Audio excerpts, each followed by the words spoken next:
ла илаха илля анта субханак инни кунту миназ залимин деген дуаны сот тармактарда ар жакта ар кандай тасталбаган кээ бир ашыкча сөздөр менен таркалгандарды көрүп калам. Иншалла бир жакшылыкка себепкер болуп каларбыз. Ушуга тиешелүү тастыкталган маалыматтар менен, далилдер менен бөлүшүп койгум келет Аллахтын жардамы менен.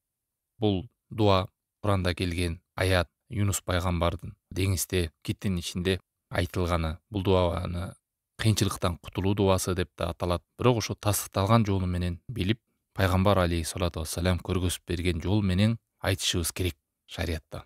Мына ошонун биринде Тирмизиде, Хакимде чыгарган Шейх Альбани Сохих деген бул хадисте бир нече мухаддистер тастыкталган деп айтат.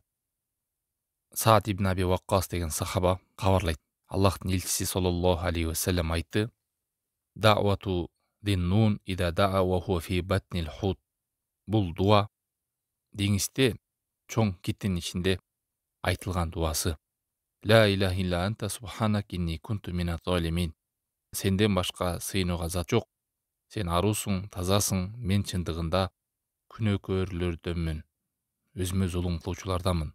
Ушул дуаны таштабай, кайсы бир мусулман адам айткан болсо, суранган болсо, Аллах таалам сөзсүз ага жооп берет деп. Мына ушул хадис негиздүү. Анан жанагынтип 700 жолу айтсын, 1000 жолу айтсын дегендерди билбейт экенбиз. Да'вату дин-нун дегени Юнус алейхиссаламдын дуасы. Ушундай жол менен дуа кылган. Себеби муну жутуп алган деңизден чоң балыктын ичине кирип кетип, ошонун ичине айткан. Аябай чоң кыйынчылыкты элестетиңиздер. Ошондой кыйынчылыктан кутулууда ушул дуа менен Аллах тааламга жалынып жалбарып кайрылган. Бул Анбия сүрөсүнүн 87-аят. Ла илаха илля ант субханак инни кунту миназ залимин. Караңгылык жерден чоң балыктын ичинен жалынып жалбарып Аллах тааламга кайрылган кези. Эми буга тиешелүү айрым айтып кетүүчү маселелер. Мына ушул дуанын аягында инни кунту миназ залимин деген сөз. Мен чындыгында залымдардан болдум, күнөөкөрлөрдөн болдум. Өзүмдүн жаныма зыян берүүчүлөрдөн болдум дегенде. Ушул учурда айрым адамдар дуа кылганда, менин күнөөм деле жокко, же аз эле күнөөм барго, зулум кылгандай адамды өлтүрдүмбү, Аллахым кечир мени деп эле ошо менен чектелбестен өзүнүн күнөө иштерге түшкөндүгүн мойнуна албаса, мындай абалда болбош керек. Адам алейхиссаламдан баштап мына пайгамбарларга чейин өзүнүн күнөөкөр экенин мойнуна алгандан биз андан да акылуубуз. Алардан да күнөөбүз көп биздин белгилүү. Дайыма дуа кылганда күнөөбүздү мойнубузга алып, биз ката кылуучулардан экенибизди билип дуа кылышыбыз керек. Экинчи маселе бул дуага тиешелүү. Ла илаха илля анта субханак келмени айтып, Аллах тааламдан башка сыйынууга зат жок экенин тастыктап, айтып, аныктап, бул жерде Аллахтын жалгыздыгын менен Аллах тааламга таухидти ортомчу кылып атат. Аллахка кээ бир арбактарды, ар кандай нерселерди ортомчу кылгысы келет. Мына ортомчу кылам десеңиз, Аллахтын ысымдарын, аттарын, Аллах тааламдын жалгыздыгын айтып, ал гана ибадатка татыктуу экенин айтып, баланча түгүнчөн эмес, баланча олиян эмес, Аллах тааламдын өзүнүн аттары менен, ысым сыпаттары менен ортого салып, жалынып жалбарып кайрылыңыз. Ыйманыңыз менен кайрылыңыз. Солих амалдарыңыз менен кайрылыңыз. Мына бул шариатта көргөзгөн, уруксат берилген тавассул десек болот. Мына бул жерде да бул пайгамбар Аллахтын жалгыздыгын таухид келме менен эмне кылып атат? Ортомчу кылып, Аллахка жалынып жалбарып кайрылып атат. Эми үчүнчү маселе. Субханак деп келген мааниси Аллах тааламды аруулап, улуктап, бардык нерседен аруу, таза. Кандай? Мисалы, адамга Аллах таалам зулум кылбайт, күнөөсүз азаптабайт. Аллах таалам адамдын ар кандай кемчиликтүү ойлорунан аруу, бийик. Аллах таалам себепсиз эле адамга зулумдук кылбайт. Мен өзүмө зулум кылуучумун. Менин күнөөм аркылуу ушундай балелер башыма келет. Аллах таалам эрмектеп мени каалагандай кылып азаптап кылып койбойт деген ойдон адам алыс болуш керек. Керек болсо тозокко кирген адамдар дагы билишет. Аллах таалам ыраазы болуп, күнөөлөрүн мойнуна алып дегендей. Ушул нерсени адам туура түшүнүш керек. Субханак дегенде Алла таалам аруу, кемчиликсиз, таза зат дегенде ойду тазалаңыз Аллах тааламдан болгон.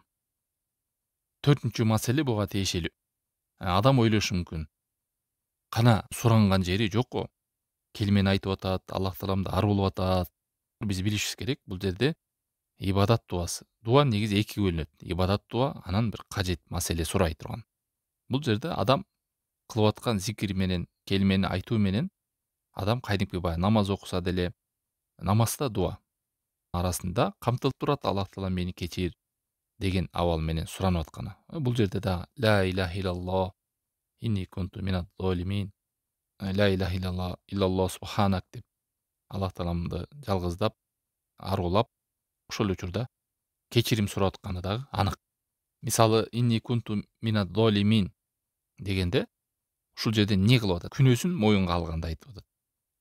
Күнөөнү моюнга алуу менен кечирим сурап аткан. Шейх Исламдын сөзүндө дагы айтылат, кээ бир учурда кечирим суроодо, талап кылууда ачык мени кечир деп айткан болсо, кээ бир учурда жөн эле кабар иретинде айтат. Мен күнөөкөрмүн, мени эч ким кечире албайт, сенден башка, мен өзүм зулумдук кылдым деп кемчилигин айтып, алсыздыгын айтып, боштугун айтып, кайдыгерлигин айтып, кабарлап турганы бул дагы Аллах тааламга жалынып жалбарып кечирим сурап аткандагы абалы. Жогоруда айткандай, ибадат дуасы бар, маселе дуасы бар. Маселе дегени мындай кажетиңиз сураган маселе. Бул жерде ибадат. Ошондой эле пайгамбар алейхиссалату вассаламдын дуаларын берин караңыз. Айтат: "Афдолу ма культу ана ва набиюн мин кабл ла илаха иллаллах вахдаху ла шарика ла". Мен жана мага чейинки пайгамбарлардын эң жакшы айтылган сөз бул ушул ла илаха иллаллах вахдаху ла шарика ла. Аллахтан башка сыйынып зат жок, ал жалгыз, анын шериги жок деген сөз улуу дуа. Арафа күнүндө да ошону айткан.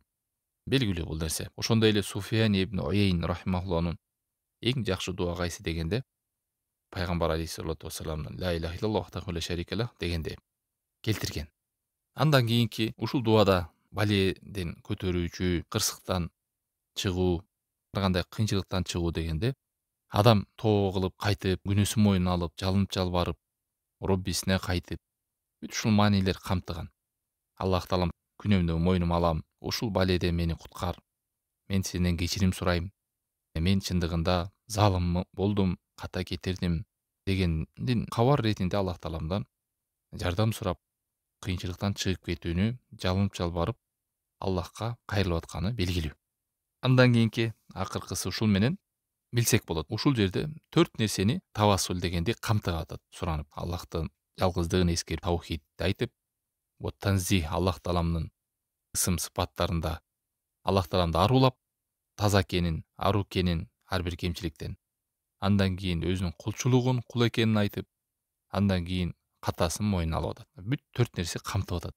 Субханалла, мааниси өтө терең. Дайыма Аллахка жалынып жалбарып, келменин маанисин билип, эстеп, кайталап, жүрөгүбүз менен сезип турушубуз керек. Ибн Кайым рахимахулланын сөзү бар. Бул дүйнөдөгү оорчулук, кыйынчылык, балелерди көтөрүүдө таухидте эч нерсе жок дейт. Мына ошондуктан эң баледен кутулуу дуасы дагы таухид. Таухид келмеси. Юнус пайгамбардын дуасы дагы Аллах таалам таухид келмеси менен куткарды.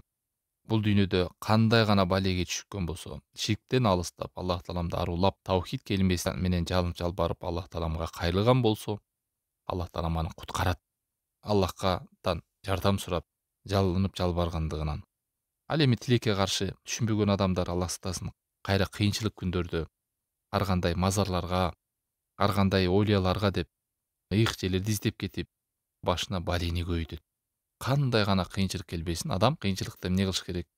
Таухид келмеси менен өзүнүн жакшылап эстеп, кемчиликтерин мойнуна алып, Аллахка жалынып жалбарып, кайрылып, мына ушул туура жол. Ла илаха илля анта субханаки инни кунту миназ залимин 1000 жолу айт, анан 700 жолу айт, анан 40 жолу айт, 90 жолу айт, анан мынча жолу айт, уктабай айт. Мунун баары жок мындай. Эң негизи бул нерсени көп айтасыз, дуа кыласыз, суранасыз. Ушул пайгамбар алейхиссалату вассаламда келген жолу.